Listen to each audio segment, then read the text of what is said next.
고마우신 하나님, 3월의 마지막 날입니다. 한 달을 잘 지켜주신 것을 다시 한번 고맙고 감사드립니다.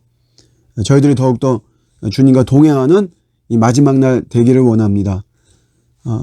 귀신의 가르침이나 또 허탄한 신하들, 내 마음을 빼앗는 것들, 그런 것들에 대해서 호기심을 갖거나 또 따라가지 않도록 도와주시고 철저히 복음의 빛에 이끌리고 예수 생명, 참된 이 생명과 진리에 의해서만 이끌려지는 오늘 하루가 되게 하여 주시옵소서. 주님 사랑합니다. 감사드리고 예수님의 이름으로 기도드립니다. 아멘. 오늘 주시는 말씀은 레위기 17장 11절 12절입니다. 레위기 17장 11절과 12절. 육체의 생명은 피에 있음이라. 내가 이 피를 너희에게 주어 단에 뿌려 너희의 생명을 위하여 속하게 하였나니 생명이 피에 있으므로 피가 죄를 속하느니라. 그러므로 내가 이스라엘 자손에게 말하기를 너희 중에 아무도 피를 먹지 말며 너희 중에 우거하는 타국인이라도 피를 먹지 말라 하였나니. 아멘. 육체의 생명이 피에 있습니다. 그래서 피를 먹는다는 것은 결국은 그 존재를 죽인다, 또 죽이는 것, 그것을 이야기를 의미하는 것이고, 그래서 성경은 피 먹는 것을 금하고 있죠. 어느 육체의 피든지 이 피를 먹지 말라고 이야기를 하고 있습니다. 오늘 17장 전체가 짧은 본문이지만 무려 6번을 이야기를 하고 있어요. 피를 먹지 말라. 이거는 창조 때부터 주어진 명령입니다. 창세기 9장부터 나와요. 이 피를 먹지 말라는 것은. 창세기 9장 4절에 보면 고기를 그 생명되는 피채 먹지 말 것이니라. 내가 반드시 너희의 피, 곧 너희 생명의 피를 찾으리니 짐승이면 그 짐승에게서 사람이나 사람의 형제면 그에게서 그의 생명을 찾으리라. 그렇게 이야기를 하고 있죠. 절대로 사람의 피, 특별히 하여튼 이 생명이 되는 이 피를 그 통째로 먹지 못하도록 그렇게 이야기를 하고 있습니다. 그래서 이제 제물을 드릴 때에도 사냥한 고기라고 할지라도 피를 빼서 흙에다 쏟죠. 그 피를. 그리고 그 피를 흙으로 덮습니다. 그리고 고기만 먹는, 피는 절대로 먹지 않습니다. 생명의 속죄가 오직 피로만 되는 것이다. 생명은 생명으로만 속죄할 수 있다라고 하는 거죠. 그러니까 어떤 생명이 죽어야만 된다는 것이에요. 그래야 어떤 한 다른 생명이 살 수가 있다. 그러니까 피라고 하는 것은 그만큼 생명을 살리는 것이 되기 때문에 또 다른 면에서는 피가 없으면 죽는 거죠. 굉장히 중요한 것입니다. 그래서 제물을 바칠 때에도 그 제물의 피를 제단에 뿌리죠. 이것이 의미하는 것은 뭐냐면 이 짐승이 제물로 죽어서 인간의 죄를 속죄하는 것입니다. 그 인간을 살려주십시오. 그런 의미로 이 피를 뿌리는 것이죠. 근데 여기서 이제 한계에 부딪힙니다. 인간의 죄인데 그 속죄의 수단으로 동물의 피가 등장하는 거죠.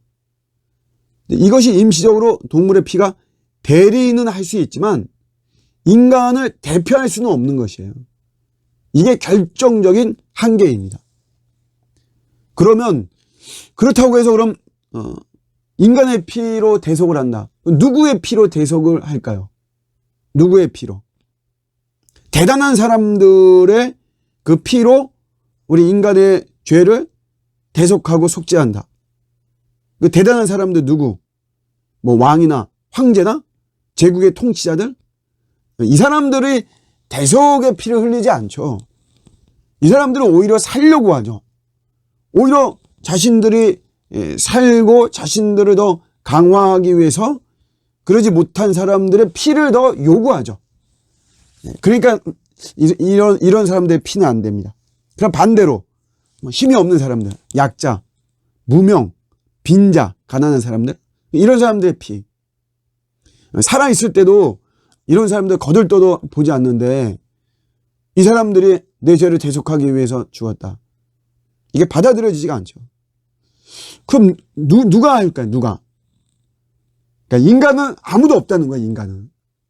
인간의 죄를 대속하기 위해서 그 속죄의 제물로 바쳐질 수 있는 우리 인간의 피는 그 누구도 없다는 거죠. 그래서 예수님의 십자가가 등장하는 것이에요.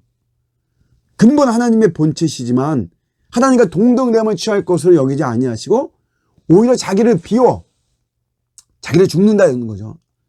그래서 종의 형체를 가지사 사람들과 같이 되었고 사람의 모양으로 나타나사 자기를 낮추시고 죽기까지 복종하셨으니 곧 십자가에 죽으심이라.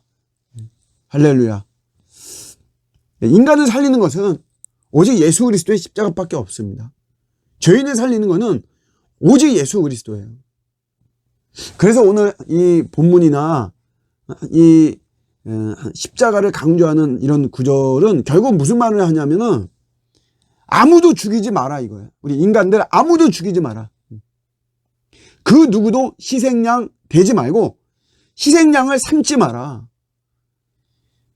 그 누구를 희생양 삼는다라고 해서 인간의 죄악들이 이 죄가 이 저주가 끊어지고 속죄가 되고 이러는 것은 아니라는 거죠. 인간을 살리는 유일한 존재는 바로 예수님이라는 거예요. 근본 하나님과 본체예요. 본체. 하나님과 동등하신 분이시죠. 그러나 그 하나님께서 이 땅에 내려오셔서 성육신 하셔서 예수 그리스도가 되셔서 십자가에 죽으시고 이를 통해서 우리 인간을 살리신 거죠. 예수님밖에 없다는 거예요. 예수의 피가 내 죄를 사하고 나를 새로운 피조물 되게 하시고 나에게 새 생명 되게 하시고 나에게 영생이라고 하는 이 세상의 그 어느 것으로도 얻을 수 없고 구할 수 없고 만들 수 없는 하늘에서만 줄 수 있는 생명인 선물인 영생을 나에게 준 것입니다. 예수 피가 나를 살린 거죠. 우리의 영원한 찬양은 예수의 보혈밖에는 그래서 없는 것입니다. 오늘도 예수님의 이 속죄의 이 희생으로 말미암아 내가 살아가는 것이다. 그렇다면 나는 오늘 하루도 의미 없이 살아가서는 안 되는 거죠. 더 나는 최선을 다해서 성실하게 우리 주님을 위해서 살아가야만 되는 것입니다. 오늘도 힘있게 살아가는 저와 여러분들의 복된 하루가 되시기를 주님의 이름으로 축복합니다. 아멘.